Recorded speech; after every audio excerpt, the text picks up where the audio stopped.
दिल्ली में corona virus के संक्रमण के दौरान ऑक्सीजन की कमी का सामना जहां करना पड़ा, वहीं सुप्रीम कोर्ट लगातार केंद्र सरकार से कह रहा है कि दिल्ली को 700 मैट्रिक टन ऑक्सीजन मुहैया कराई जाए। अब ऐसे में दूसरी तरफ कुछ ऐसे लोग भी दिल्ली में मौजूद हैं जो लगातार सांसों की सौदागरी कर रहे हैं और ऑक्सीजन की ब्लैक मार्केटिंग कर रहे हैं।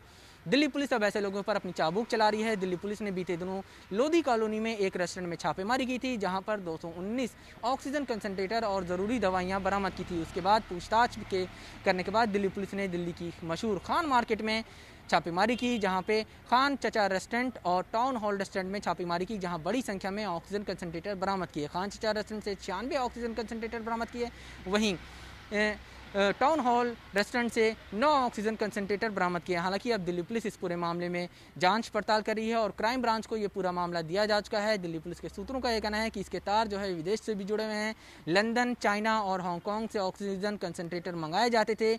20,000 रुपये के जो ऑक्सीजन कंसंट्रेटर होते थे उनको 50 से 70,000 के आसपास में बेचा जाता था। दिल्ली हाई कोर्ट भी दिल्ली में ऑक्सीजन की कालाबाजारी को लेकर सख्त है और दिल्ली सरकार से कहा है कि वो ऐसे लोगों की सूची दे जो इस पूरे मामले में अब तक गिरफ्तार किए गए हैं या फिर उनके खिलाफ मुकदमे दर्ज किए गए हैं। दिल्ली सरकार ने दिल्ली हाई कोर्ट को जानकारी दी कि 13 अप्रैल से लेकर 3 मई तक के दौरान 113 मुकदमे दर्ज किए गए हैं और 96 लोगों को गिरफ्तार किया गया है। फिलहाल दिल्ली पुलिस की क्राइम ब्रांच जो है इस पूरे मामले में जांच पड़ताल कर रही है। दिल्ली हाई कोर्ट ने कल एक याचिका दाखिल की गई थी, जिसमें कहा गया था कि आम आदमी के विधायक इमरान हुसैन जो हैं वो ऑक्सीजन की जमाखोरी करके उसको लोगों में बांट रहे हैं। ऐसे में दिल्ली हाई कोर्ट इसके ऊपर भी सख्त नज़र आया और दिल्ली हाई कोर्ट ने इमरान हुसैन को समन जारी किया है और उनको आज कोर्ट में पेश होने को कहा है और कहा है कि वो इस पूरे मामले में अपना पक्ष रखें। फिलहाल दिल्ली हाई कोर्ट में आज इस पूरे मामले में सुनवाई होगी। देखना ही होगा कि दिल्ली हाई कोर्ट क्या कुछ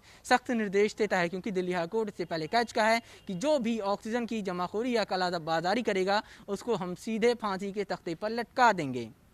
कैमरा पर्सन रोहित के साथ अवैध उस्मानी, भारत समाचार, दिल्ली। देश में पहली बार कोरोना वायरस से मौत के 4,187 नए मामले दर्ज किए गए। ये एक दिन में कोरोना वायरस से होने वाली मौत का सबसे बड़ा आंकड़ा है। वहीं लगातार तीसरे दिन देश में कोरोना वायरस के 4,01,000 से ज़्यादा नए मामले सामने आए और अब तक देश में बीते 24 घंटे में 3,18,000 से ज़्यादा लोग कोरोना वायरस से ठीक हो चुके हैं। देश में कोरोना वायरस के कुल मरीजों की संख्या 2,18,95,000 के पार जा चुकी है। वहीं देश में 2,38,000 के आसपास मौतें हो चुकी हैं। देश में कोरोना वायरस के एक्टिव मरीजों की संख्या में लगातार इजाफा हो रहा है और ये आंकड़ा जो है वो 37,000 के पार जा चुका है। महाराष्ट्र, तमिलनाडु, कर्नाटक, आंध्र प्रदेश, कर्नाटक ये ऐसे राज्य हैं जहां पर कोरोना वायरस के नए मामलों में तेज़ी आई है। वहीं गोवा एक ऐसा राज्य है जहां पर पॉजिटिविटी रेट जो है वो 40% के पार जा चुका है। 10 मई से कई सरकारों ने लॉकडाउन लगाने की घोषणा की है, जिसमें राजस्थान, तमिलनाडु और कर्नाटक शामिल हैं। हालांकि केरल में आज से ही संपूर्ण लॉकडाउन लगाया जा रहा है। इसके अलावा गोवा में नाइट कर्फ्यू लगाने की घोषणा की गई है।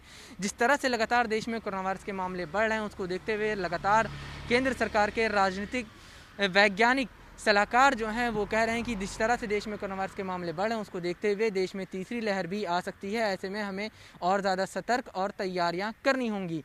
कल इलाहाबाद हाई कोर्ट ने भी देश में संभावित तीसरी लहर को देखते हुए कहा कि राज्य सरकार को कोरोना वायरस का प्रकोप रोकने के लिए और ज़्यादा काम करने की ज़रूरत है। ये समय ऐसा नहीं है जब आराम किया जाए, ये समय ऐसा है जब पब्लिक हेल्थ इंफ्रास्ट्रक्चर को लेकर ज़्यादा से ज़्यादा काम किया जाना चाहिए। सुप्रीम कोर्ट ने भी कोरोना की संभावित तीसरी लहर को देखते हुए चिंता जाहिर की थी और कहा था कि देश में ऐसा कहा जा रहा है कि तीसरी लहर आएगी, उस दौरान बच्चे जो हैं वो भी कोरोना वायरस से प्रभावित हो सकते हैं। ऐसे में उनके टीकाकरण के लिए भी सरकारों को पर्याप्त कदम जो है वो उठाया जाना चाहिए, क्योंकि जब बच्चे कोरोना संक्रमित होंगे तो उनके माता पिता अस्पताल में जाएंगे, कहाँ घर पे रहेंगे, क्या करेंगे, उसका क्या प्लान है और तीसरी लहर को रोकने के लिए सरकार के द्वारा क्या कुछ कदम उठाए जा रहे हैं, इन तमाम या क्या प्लान अब तक बनाया गया इसके ऊपर भी गौर करने की ज़रूरत है और सरकार को बड़ा प्लान जो है वो बनाने की ज़रूरत है। तो फिलहाल देश में लगातार इस तरह से कोरोना वायरस के मामले बढ़ रहे हैं, उसको देखते हुए कई राज्य अलर्ट पर हैं, अपने यहाँ लॉकडाउन लगा रहे हैं,